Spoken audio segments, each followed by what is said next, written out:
right, thank you very much. Thank you. You guys want to hear some jazz? Yeah. Very good.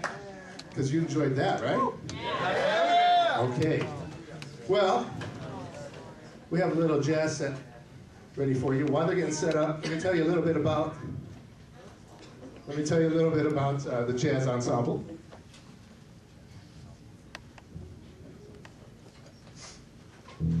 We have a CD of the jazz ensemble over here, along with some other CDs. One of the students talk about that in a second. But the jazz ensemble had the opportunity to go to New York City a few years ago, and while they were there, they had the chance to work with one of the top legendary jazz trumpet players, Jon Faddis, and he along with a couple of other top New York jazz musicians came along and really rehearsed the band. We had the saxophone specialist, the brass specialist, a rhythm section specialist, and then of course Jon Faddis. And when we got there, we just hit the rehearsal room rolling. We rehearsed like 8 hours the first day. The next day we rehearsed 6 hours. The next day 4 hours. And then the next day was a concert at Town Hall, which is a really famous jazz venue in New York City, where a lot of, in the tradition of jazz, there was a lot of concerts there. So they had the opportunity to do that. We were really blessed by that opportunity. This came shortly after, on the heels of us doing a CD, and then also taking the jazz ensemble to the Reno Jazz Festival up in Nevada. That's a really big regional jazz festival up there, and a couple of our students even won a couple of soloist awards up there. So it's a really, really neat opportunity that we've been able to do at Vanguard with this jazz ensemble. So we're going to play a couple of rousing pieces for you that's kind of indicative of the jazz ensemble. This first one's called Bebop and Georgia.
Get up.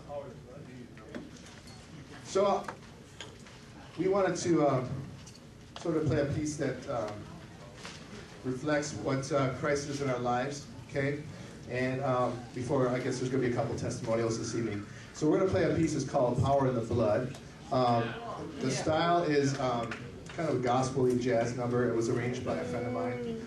And, you know, when Jesus died on the cross, and he shed his blood for us, you know, and that, you know, it covers all our sins, right?